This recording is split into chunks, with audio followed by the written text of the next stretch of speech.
Welcome to the 110 Let's Talk Virtual Job Town Hall.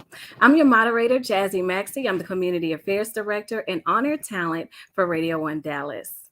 110 is a coalition of leaders who are working together to cultivate economic opportunities for Black talent in America. Over the next 10 years, they have a goal to train, hire, and promote 1 million Black individuals who do not have a 4-year degree into family sustaining careers. Today, let's talk jobs. We have a panel of some amazing individuals talk about resources in Dallas for Black talent to find family sustaining jobs with opportunities for career advancement. First up, I'd like to introduce Maurice Jones, the CEO of 110. Next, I'd like to introduce Kimberly O'Neill. She is the founding director of Power in Action. Next, I also like to introduce Corey Anthony. He is the SVP Chief Diversity and Development Officer at AT&T. And last but not least, we have Tremaine Lee. He is an MSNBC correspondent and Pulitzer Prize journalist, and he's also the host of the Into America podcast. Thank you all so much for joining me today. Thank you for having us. All right, so Maurice, I want to start with you. If you could tell us a little bit about 110 and some actionable steps we can take to close the racial disparity gap we are seeing. Sure. Well, nice. Thanks for moderating here, and nice to be with all of you all. And hello, Dallas. Look, 110 is a coalition of now 60 plus companies that have come together with respect to the North Star of hiring, promoting, and advancing Black talent who don't yet have 4-year degrees into family sustaining jobs over the next 10 years. I'm delighted to say that my friend Corey and AT&T are key partners of us. I also want to give a shout out to Deloitte and our friends from Deloitte, who are also sort of our co-anchor employer tenants for this effort in the Dallas area. Look, let me step back on your question about, okay, what do we do here to make sure that the 110 Coalition is all about closing the wealth gap, which is what this is about. Mm-hmm. If you look at the things that produce wealth in America, what you'll find is in one corner, you've got home ownership and small business ownership, right? Mm-hmm. In a second corner, you've got community assets that really need to work hard for you: schools, healthcare, recreation, access to healthy food. In a third corner, you've got access to capital, access to savings, access to insurance.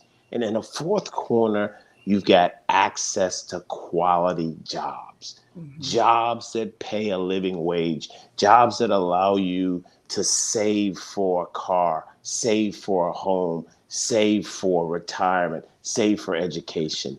The 110 Coalition is right in the heart of that quality jobs piece. What we're trying to do is to make sure that quality jobs are accessible to Black talent and to all other talent out there without this barrier of the 4-year degree keeping you out of earning your way into the middle class. And so concrete actions that folks can take, well, first of all, the corporate sector can do what Corey and folks are doing, removing that 4-year degree barrier from keeping folks out of earning their way into the middle class. I'll stop talking for now and come back with some other actions, but that is a key piece to the journey. Glad to be with you and grateful for all you're doing. Yeah, thank you so much for joining us again today. And this is a powerful conversation. And I agree with what you said about the barriers of people having degrees and getting into employment. It is a barrier for a lot of African Americans. Corey, I want to bring you into this conversation. You have led AT&T's diversity efforts for a number of years. How can Black talent take advantage of strong economy during the pandemic? It's a great question, Jazzy. because we are in, it's a really unique place that we occupy now in terms of jobs that are available versus the number of people who are applying for those jobs. And right now, we literally have more jobs available in the marketplace than we do have people applying for jobs. So this is a great opportunity for everyone, and especially Black talent in this business. I'll circle back to one of the points that Maurice made, which is so key in this work that we're doing in the partnership with 110.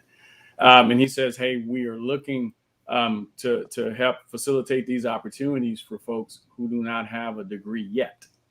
So I want to be clear, Jazzy, as we go through the conversation and the work we're doing with 110, we are removing that barrier of having to have a 4-year degree.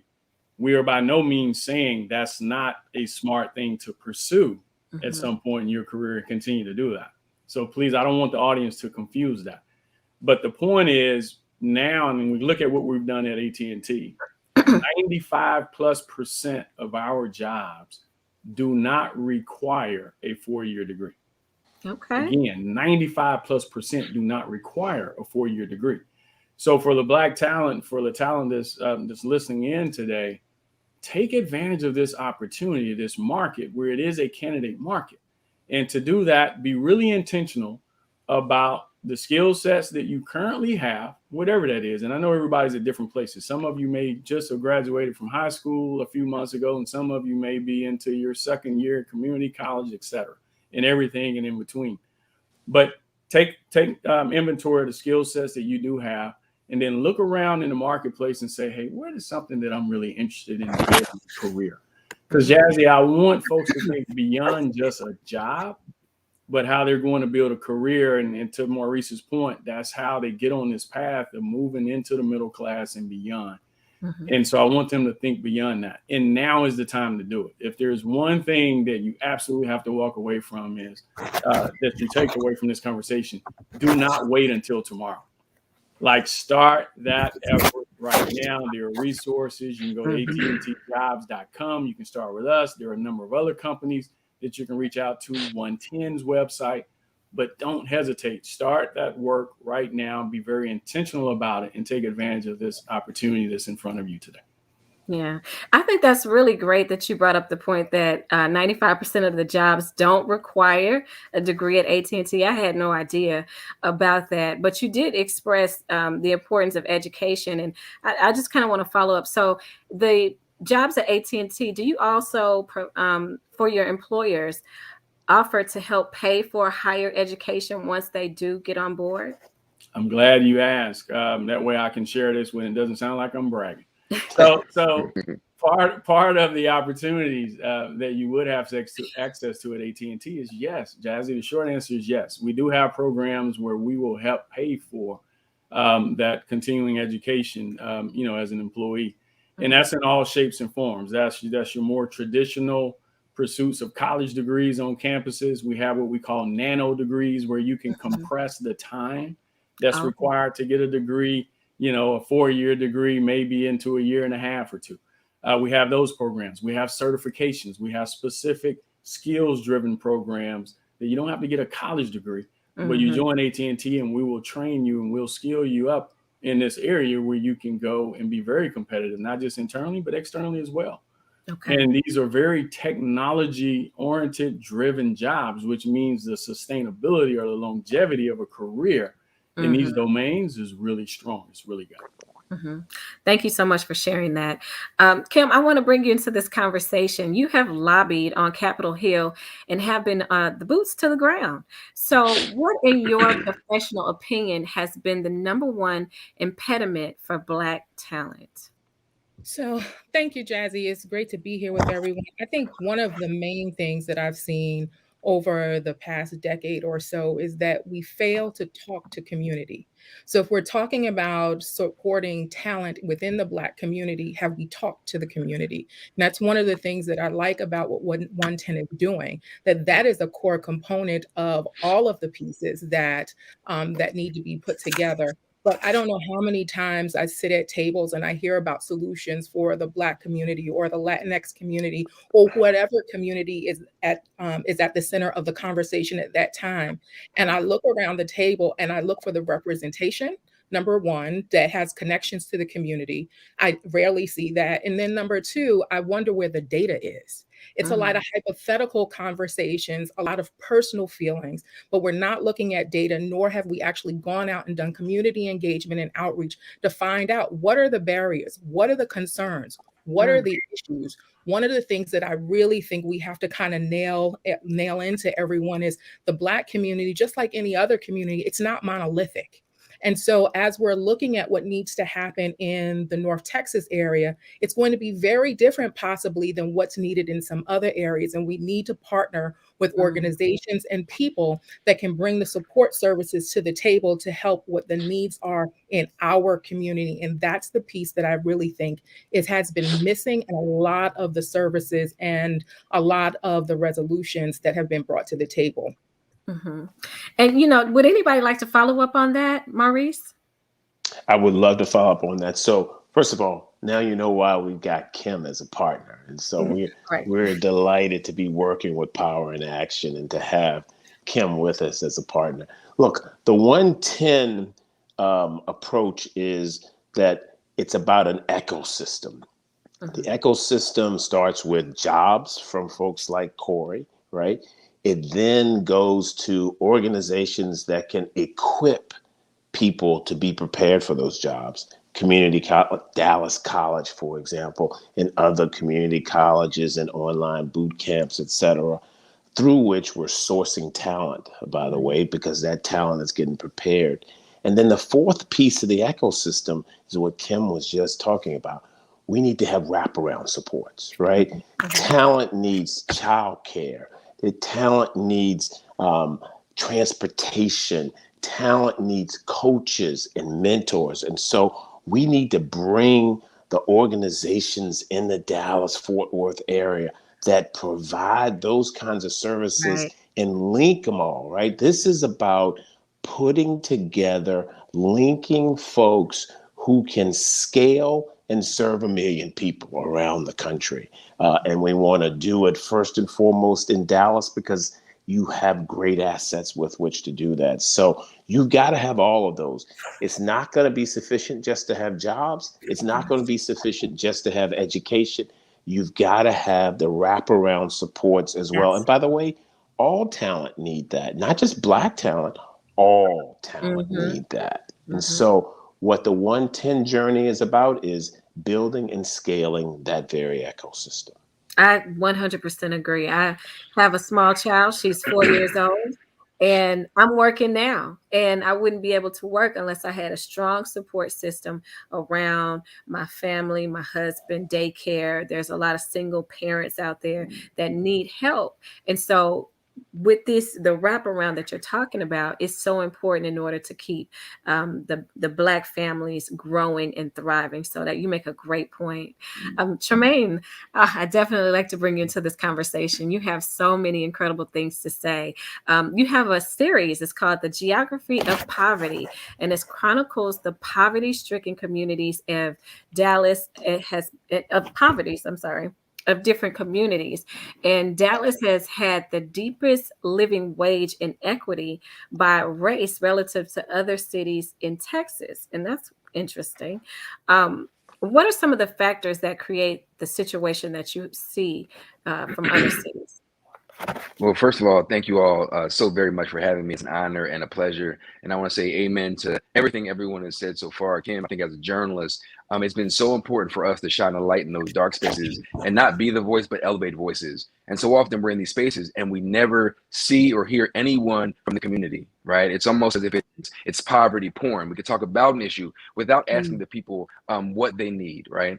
But Jazzy, when you talk about my Geography of Poverty series, we went around the country to really engage with different communities to talk about the barriers between those communities and wealth, right? And talk about the long road to where they are right there. And I think what we understand about poverty in America is kind of what we understand about America itself, right? It's deeply divided along racial lines, along class lines, and also geographic lines. And it's important for us to really understand that there's baked into our society structural and systemic inequities and disparities that we've accepted. We've accepted a degree of hunger. We've accepted a degree of poverty because we've accepted a degree of anti-Blackness, right? And so while you go city to city and the historical factors might be a little different, the specifics of redlining or factories leaving might be different. Baked into all this is a form of violence.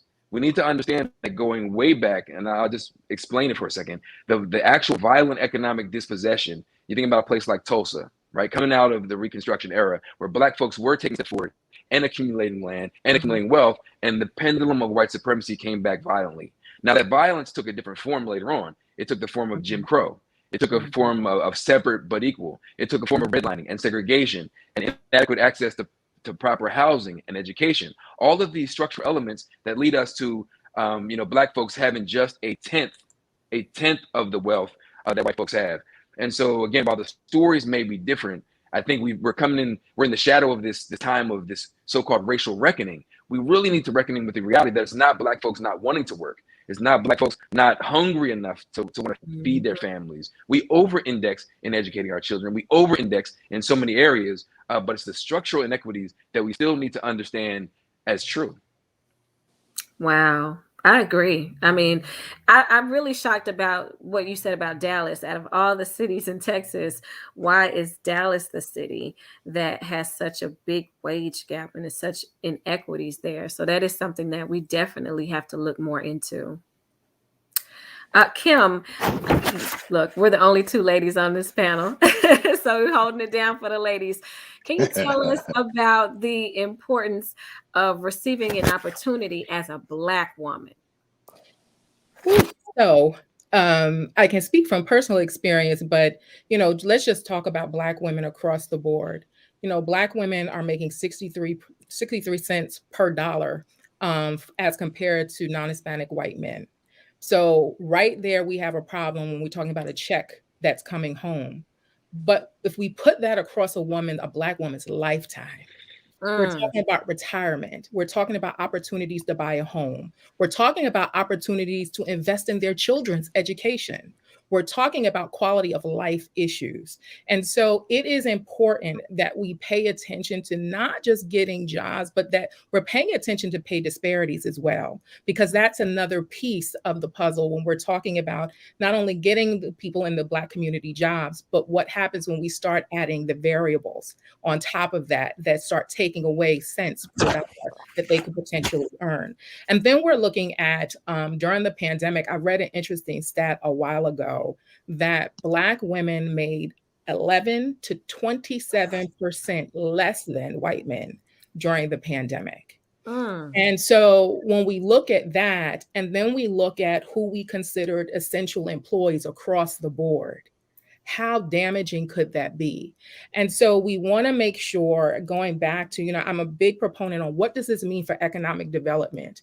I'm a former city manager. So when people aren't making money, it means that our cities are not making the kind of money that we can make. When people are not able to buy their basic necessities, tap into and pay for things so that we can increase our tax base and what our budgets look like within government, we are impacting the overall quality of life in each of our communities. We want women, we want Black women, but we want all women to be able to take care of themselves, contribute and take care of their families as they see fit, but it should be done in an equitable way. And so a program like 110 can help to begin to level out the playing field, but it's personal because it's not just women who are degreed and women who are non-degreed, it's women across the board. And we really have to pay attention to those statistics. And I will just want to add, because I'm a numbers person, if we don't pay attention to statistics when we're having these conversations, it means that we're bringing hypothetical solutions to the table sometimes. It means we're bringing to the table good feeling solutions. But if we pay attention to the data, then we have a baseline for where we need to go, and we can measure how successful we are, or if we're not really moving the needle at all. Right. Woo, I'm so glad we have you helping us as women and speaking for us, because we have to loosen up that wage gap. We really do, for all women out there. So thank you so much for everything that you are doing. Corey, I have a question for you. What are some ways that companies can attract diverse applicants to their brands? Absolutely, Jazzy. Hey, before I answer that, could I add a point? Well, not add, but sort of amplify a point that Absolutely. Kimberly made. And when she shared that stat, and it is staggering when you think Black women make 63 cents on the dollar compared to non-Hispanic white men. And she talked about some of the systemic challenges, right, that get us to that place. There's something else. And we've done a lot of research on this issue at AT&T and partnered with a number of companies, McKinsey and others. And I think it's really important to say this to this audience. One of the other key drivers behind that 63 cents on the dollar are the fields of work that Black women choose to go in, and sometimes there may be forced there based on circumstances. What do I mean by that, Jazzy? Technology-driven careers. And Black women are disproportionately represented in non-technology driven careers. So your compensation is going to be lower if you again, I'm generalizing, but in most cases, right, the data is really clear about that. So I say that being the father of a 17-year-old Black girl myself, my wife and I are constantly in her ear to seriously consider, technology fields, STEM fields, right? Science, technology, engineering, and math, because there is a lot of growth and opportunities in that space, and the earnings potentials are really high in that space. And even for those of you that don't currently have a degree, I get that, you can still get meaningful careers in those spaces, right? In those fields. And so keep that in mind. And we keep telling our daughter, well, hey, I'm not good at math. And I'm like, I hear that, but you're smart. You can be just as good as math as anybody else. You just have to put the effort into it and be intentional about it.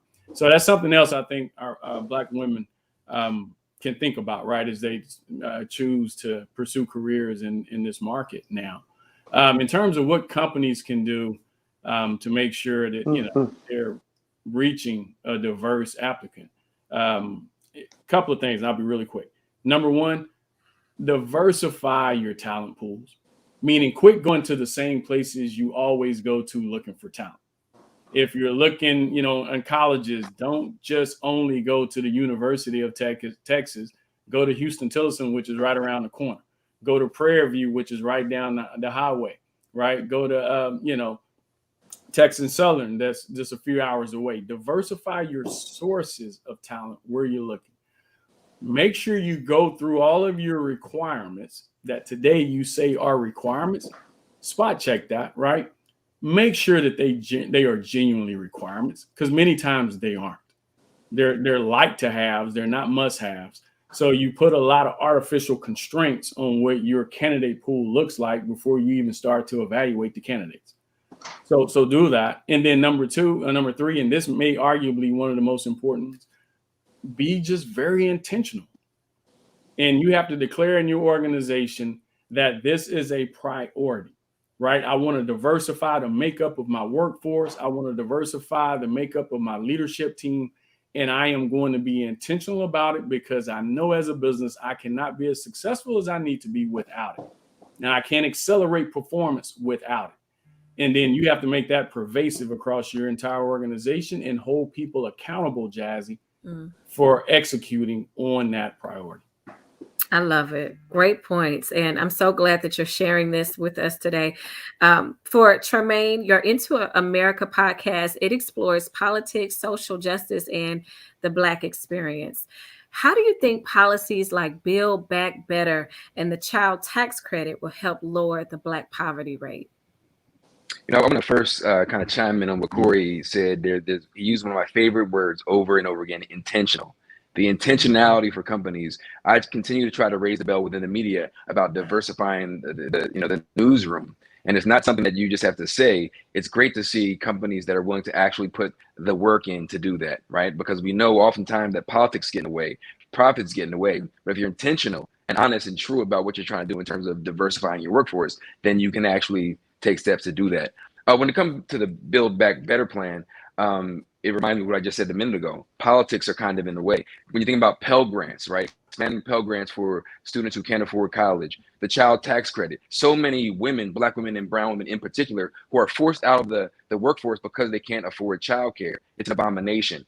So it could do a great deal of help, but we also can't approach this as a rising tide lifts all boats. People have been very concerned that there hasn't been a specific Black agenda or a brown agenda, right? So even though some of these kind of wide net policies, again, everything has been thrown into the Build Back Better plan. If passed, it would be a great deal of help. But will it get passed? Can Democrats get past two senators in particular who are being obstructionists, right? Obstructing progress. That's yet to be seen. But certainly, while child tax credits and helping children afford school and colleges would do a great deal of help, our children live in communities. They don't live in schools, right? So we have to look at this from a holistic approach. So while companies like AT&T and 110 are pushing to make sure that they're getting qualified talent or bolstering the qualifications for talent into the workforce, there needs to be a more holistic approach. I agree with you 100%. It definitely does. And I want to put a question to the entire group. What mindset should a job applicant have to be successful in his or her job search? Maurice, we can start with you. That's a great question. Look, I think the mindset for the job search is one of sales. What you're doing when you're searching for a job is, look, at bottom, you're selling your skill set, selling your attitude, selling your mentality, selling your experience, right? Selling your ability to transform that company. And so the mindset during the search is one of sales, confidence in sales. That's what we want applicants to have, and be ambitious about it. All right, Kim?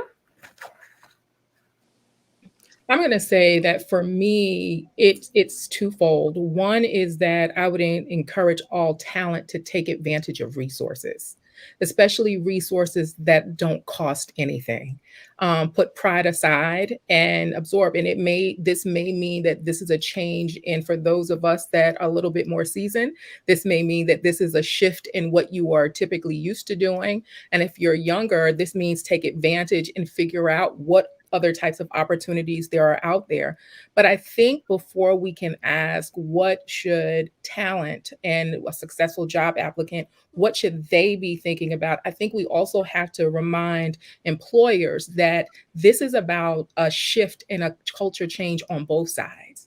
That if we're looking for opportunities to bring people in that don't have degrees yet, when historically you may have hired people with degrees, that this means that just not opening the door and letting anybody in. You're still bringing in qualified talent, right? So we're not sacrificing that, but that your company and your employees and your leaders have to know that this is about the bottom line. This is about the global economy. This is about the US economy.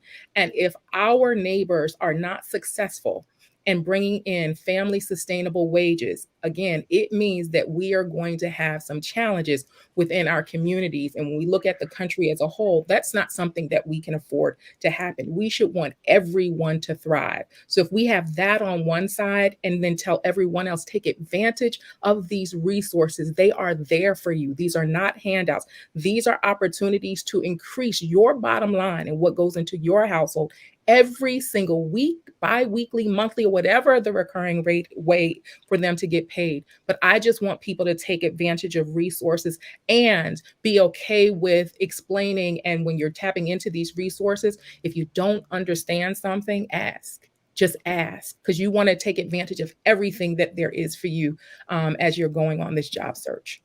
Absolutely. Corey, you want to add anything to that? Look, it's just like right when you're in church, you just say amen. Right? I mean, look. Well, Kimberly nailed it. The last thing the only other thing that I would add to that is tenacity. Right? Just make sure that you're tenacious, that you don't get frustrated early on if you don't land the job that you wanted the most when you first started. Don't step away from it. Be tenacious. Just keep going, right? Keep putting in the work, and you will be fine. Because again, you have to remember, the market is in your favor now. The market is in your favor now. So take advantage of that. Be tenacious about it. Be focused, and you will land a really meaningful opportunity. That I'm convinced of if you put in the effort. Tremaine, you have anything you'd like to add as far as the mindset of a job applicant? I think so many of us come from communities that have to work hard for everything that we get, right? Our families have had to scrap and strap down everything you could just to make it. And I think one thing that young people, especially, but even older people, need to understand is everything that you need is already within you, right? And the idea of tenacity and hunger, right? I remember when I was a little boy, my mother every single day before school, when she got this from Jesse Jackson, would look at me and say, "I am somebody," and I would repeat that. And when I had to be before the Emmy and before the Pulitzer, when I had to drop out of college and work 2 jobs and go to community college for 4 years, right? It took me like 7 years to get out of school, long before I was winning Emmys and Pulitzers and on MSNBC and the host of a podcast. I had to remind myself time and again, even when it was hard, that everything that I need is within me and that I am somebody. And people can feel that, right? And you have to bring that energy, because people can also feel if you don't believe in yourself and if you don't really want it and you can't harness that fire in your belly, people can also tell. And so that kind of feeling and that energy is kinetic and infectious. So try as hard as it may be, everyone's circumstance is different, right? Some people are really, really struggling, but everything that you have is within you, and bring your full self. You know what, Tremaine, you're not by yourself. It took me 7 years to get my degree too. There we go. There we go. But you know what? I am happy that I did get my degree, because it led me to where I am today. And I agree with what you said about being, aggressive with what you want, because I did an internship and I worked for free, in the radio business, but it worked out for me. So there's a lot of people like, I ain't working for free. All I got was a credit that I still paying for today, but it did give me a career. So I agree as far as being passionate about what you want to do and going after your dreams. And so I'm going to ask you guys, one more question toward the panel, but I do want to, you guys to touch on networking as well, and how important networking is when you're trying to get a job in today's market. Now, what are some of the local resources? Kim kind of touched on resources for finding, securing, and applying for jobs that you guys can recommend. Maurice, we'll start with you. Look, I think the most important local resources are the people you have right here in front of you, the Corys of the world, the Kims of the world. It's people that people that you can meet. Because what you need are mentors and coaches and folks who have actually forged pathways, whom you can talk to, whom you can network with, who can introduce you to other folks, who can help you with developing your resume.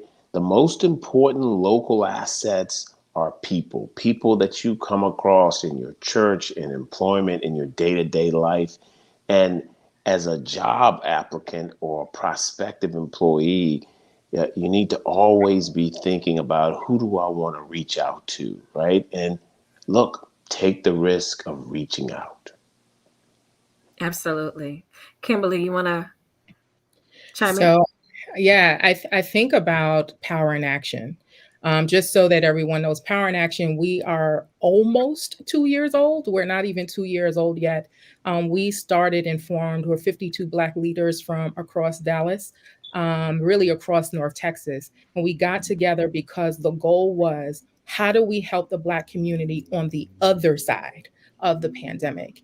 And when I look at our talent pool and how we network, that we have some of the greatest resources within our talent pool to talent developers. I know Dr. Francois Booker Drew, she's one of our co-founders. If you follow her anywhere on social media, at least 2 or 3 times a day, there's going to be a job opportunity posted.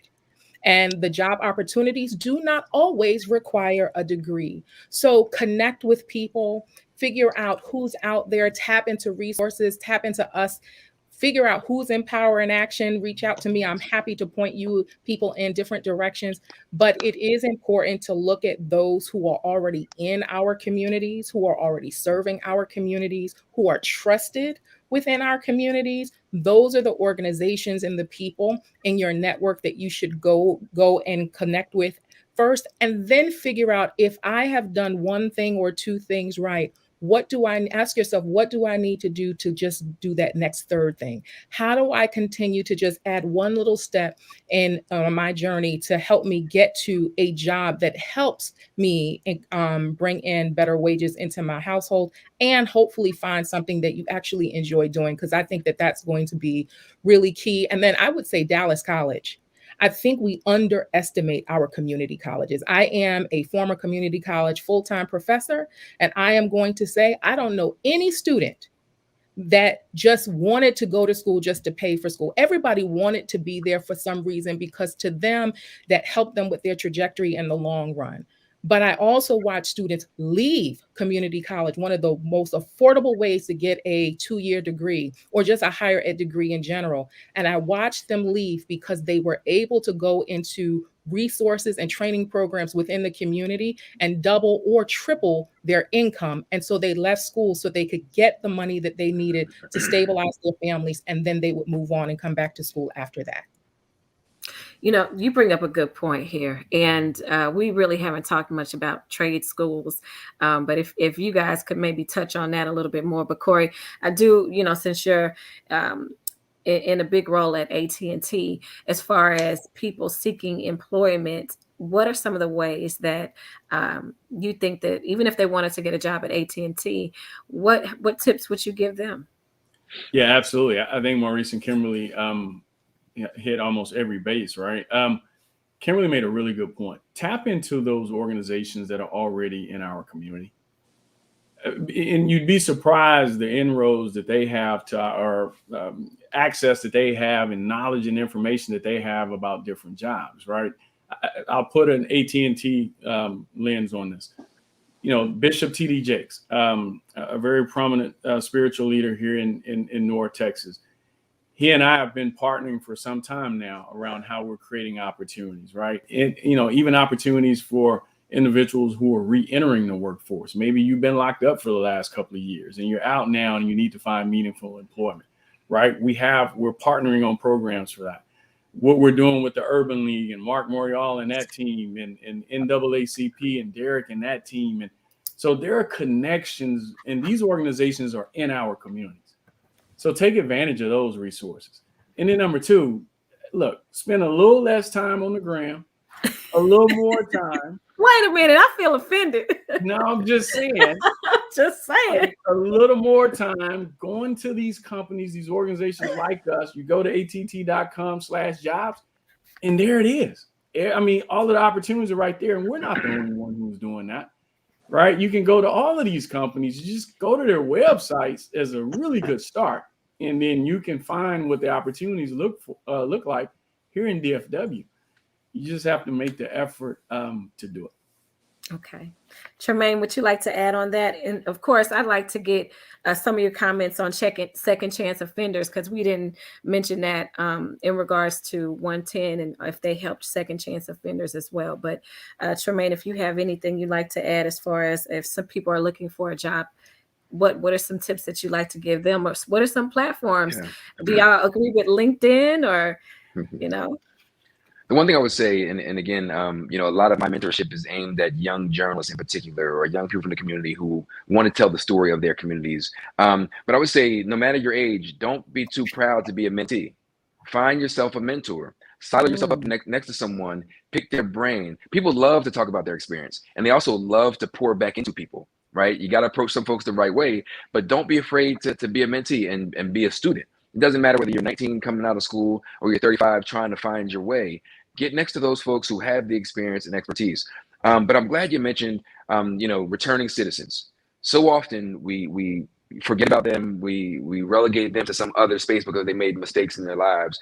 But who best, and this is from a journalistic perspective, to tell the story of how our society actually works, and the pitfalls and all the stumbling blocks along the way, economic and otherwise, than those who've been most affected by it. And it goes back to what Kim mentioned earlier about having people at the table who've experienced this, not just talking at them or to them or trying to provide them, here's what you need. Let's go back to these folks. But 90+% of people who are incarcerated come home, right? They come home. And so we always have to remember that. What kind of communities do we want to have? And we should be leaning on those folks who have the fortitude. As many of us know, many people who've been in pharmaceutical sales are some of the not only best salesmen, understand how to run an organization, understand economics in a certain kind of way, have a great fortitude. Now, again, I'm sorry, AT&T and 110 to talk about, hustling on the block here, but seriously, we have untapped resources in our communities, folks who've been just trying to survive and scraping by. I think we could use some of those young folks, especially. I agree. Would you guys like to add anything else to the conversation? I would just second that. Look, there are skills, there are people with skills everywhere. And so people who are returning from incarceration to our neighborhoods, we want to make sure that job opportunities, solid job opportunities are open to them as well. And so 110 will definitely be working with that cohort as well. Absolutely. Perfect. Because those people, a lot of them have families that they have to take care of. And people always, I get it a lot as the community affairs director, like I can't get a job. I can't find a job. And I always have to refer them to trade schools, or I tell them to become an entrepreneur, because nobody can fire you when you're an entrepreneur. So, and look, they are our brothers and our sisters and our nephews and our sons and our grand. This is for all Black talent. Perfect. That's amazing. Kimberly, anyone else that you want to chime in on that? I'm glad that we are touching on returning citizens, because it's a core area that we focus on as well. And I just want to put out there, and as we continue to talk and support our returning citizens, I think it is important not to remind them that they are a returning citizen. We may have to address it from an HR perspective for getting into organizations, for whatever the process is. But once people have been hired, you don't need to remind them. And we need to make sure that people are encouraged that as you are looking for these job opportunities, you don't have to carry that every step of the way once you're on the inside of a job. And so I just want us to find ways to respect our returning citizens and to encourage our returning citizens not to carry that trauma with them throughout their journey for employment as well. Mm-hmm. And one last question before, I know we've been on this panel for a while, but this is mainly directed toward Maurice and Corey. For companies, employers that are hiring, and they have the formats of, you have to have a degree, entry-level positions, you need to have the degree in order to get this job. How can you start to change those policies within the company to where they're saying, okay, well, when we hire this person, we're going to look at their skill set, or maybe give them a skill assessment test to see if they pass the skill assessment, then we can bring them on. And if we'd like them to have a job, a degree, we can encourage them by saying we help support and pay for degrees. But how can you change the mindset of companies? I'm gonna let Corey start and then I'll chime in. Okay. Look, I know I'm sounding like a broken record on this, and I don't mean to be gratuitous with it, but you just have to be very intentional, number one, and you have to declare it, Jazzy. And so I'm fortunate enough in my role, I lead the organization that does all of our hiring and our staffing. And so we didn't put it up for vote. Like, we didn't make it optional. We just said to our business unit leaders that this is what we're going to do and here's why. And we attach solid business rationale to it to say we're going to shift from this focus only on credentials to focus on skills, focus on potential, etc. And then also be very specific about certain roles. So I don't want to mislead on this call. Mm-hmm. Don't you guys call me after this conversation and says, hey, Corey, I've been wanting to be a lawyer my whole life. I don't have a degree, but I want to come be a lawyer for AT&T. Like, no, that's not going to work, right? There may be some opportunities in our legal department where you're not having to show up at a courtroom or represent us in some legal proceeding, that may be an opportunity. You're not going to be a lawyer without having a degree. Right. So that's that really small percentage of roles. We do have specialized roles in our business that, yes, you have to have a degree.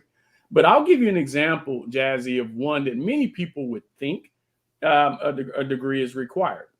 We do a lot of work around software development, creating platforms, et cetera. Mm-hmm. We are hiring individuals that do not have a 4-year degree in them, right? But they have demonstrated they understand coding language. They're really good software engineers without even having an engineering degree. And they can demonstrate that expertise and proficiency in that space. Then that's what we're looking for, because that's the skills. I don't need the credentials that you got that degree from Georgia Tech or Texas A&M or Stanford or whatever. I'm more interested in the skill sets. So that is a shift. And I'll admit it, it's not an overnight shift necessarily, but it is one that we've been on for some time and we're finding success. And that is the other point that I'll make. Success really is helpful here. So we're very smart about the candidates that we do bring in. So it's not, and I think Kimberly, you made this point early on, it's not just anybody and everybody, right? I mean, we still go through the process to ensure that this person is going to be successful in our business, but they just don't have to have that degree. And then when leaders see that, they're more likely to say, okay, bring me more candidates, because I've had great success with Maurice, Kimberly, and Tremaine. Then who's the next person you can bring into this business that doesn't have that degree? Mm-hmm. All right. Well, thank you, guys. So Maurice, did you want to add to that? I would echo one thing that is a theme through Corey's chat there, which is it's all about leadership. At the end of the day, this gets done when you've got leaders who commit to it, who are willing to lead folks in it, and who are willing to keep their organizations at it long enough to make change. And so that's the key theme throughout all of the 110 Coalition partners: leadership. Well, this has been an amazing conversation, and I have learned so many different nuggets out of this conversation myself. So hopefully the community in Dallas-Fort Worth have gotten as much of important information out of it as I have. So before we close, if you guys would like to leave any lasting remarks, Maurice, since you just finished, how about we start with you? We're coming up on Martin Luther King Jr.'s birthday, or our celebration of it. And so I want to say happy MLK Day to everybody. I also want to say, look, MLK and the civil rights movement and other movements have been fighting to make sure that this country live into its ideals, right? That it becomes who we want to be. As long as 76% of Black folks who don't have a 4-year degree are locked out of earning their way into the middle class because of a systemic barrier in the form of a credential. As long as that is still a reality, which it is in our country right now, we have more work to do. And so I'm grateful for everybody who has joined this 110 Coalition to try to eliminate this barrier to folks earning their way into the middle class. And I'm looking forward to saying on MLK Day with others, yep, we're going to recommit to trying to make this country what its ideals say it wants to be. So happy MLK Day to you all and to your audience. Thank you. Tremaine, you have any lasting remarks? Yeah, I want to say, as a community of Black people across the country, we've suffered a lot in the last 2 years from COVID, right? We've lost a lot of loved ones, we've lost a lot of jobs, a lot of wealth, a lot of income. But I say this objectively as a journalist: we are mighty strong people, and we stand on mighty broad shoulders. And now is the time for reinvention, and we should push our corporations, our country, the politicians to do better and be better, right? But we also cannot wait on anyone to save us. So I think we have to be intentional about pushing in our communities. Thank you. Corey, would you have any lasting remarks? Yeah, one, just thanks, Jazzy, to you and others for this platform. It's cool to be on a panel with, folks that are as accomplished as these other panelists, right? From Rhodes Scholars to Emmy winners, et cetera. And I was thinking about that. The only credential that I bring to this is I won my family's domino tournament 3 years in a row. So I'm in high esteem company here. Look, in all seriousness, you see over my left shoulder is about MLK, and we don't talk about it, I think, enough as a country. But before he was killed, assassinated, he was leading a lot of work around the country, Chicago and other cities, right? This war against poverty, and really focusing on that. And we at AT&T believe, I am convinced personally, that one of the strongest forces to lift our communities out of poverty is economic advancement. And to Maurice's opening comments, the strongest way to get there is through meaningful employment, right, and entrepreneurship. And so this partnership we have with 110 fits squarely into that, right? Strategically, it aligns with what we're trying to get accomplished. When I have my AT&T hat on, Jazzy, and then when I have my just Corey Anthony hat on, a brother who's in this community and who has kids himself, look, that aligns perfectly, because I'm convinced that's the quickest way that we break these cycles that we deal with in our communities. And so for all of you out there, take that first step today. Don't wait. Go out to att.com/jobs. Start there today. Start at some other company. I don't care. Go to 110, but start today. Do not wait. All right. Thank you. And Kimberly, my sister, we're the only two on this panel. Together. Please close us out today. I am just excited to be here. I'm excited to be part of an amazing team of leaders that are going to help support 110 and AT&T and Deloitte and all of the other partners at the table. When we launched Power in Action, our tagline became, "We mobilize to advance the Black community." And that is what we're here to do in partnership with 110. So I'm excited to be here. And as a student of civil rights, as a former political science professor, I just want to make sure, as we continue to talk about Dr. King, the March on Washington was the March on Washington for jobs and freedom. And so I think it's time for us to continue, and bring the total vision to light through this program over the next 10 years through 110. So I'm just excited to be a part of it. And I know that my team is as well. And, I'm ready to go have a team meeting right now to figure out what's next, but I'm going to leave them alone tonight. Corey said, let's start with some dominoes. That's what I heard. Let's start with dominoes and we'll get to the rest later. Yeah. I wonder if he say boom. Yeah. Well, I am so, thank you guys so much. I'm excited that 110 is coming to Dallas. I know you guys are going to do amazing things in the African-American community. Thank you all for allowing me to moderate this esteemed panel. And hopefully we'll be working together soon, and we will advance the African-American community here in Dallas-Fort Worth. Of course, if you want more information about 110, it's scrolling at the bottom, but it is 110.org/DFW. Again, it's 110.org/DFW. Thank you all. Thank you, Jess. Thank you. Thank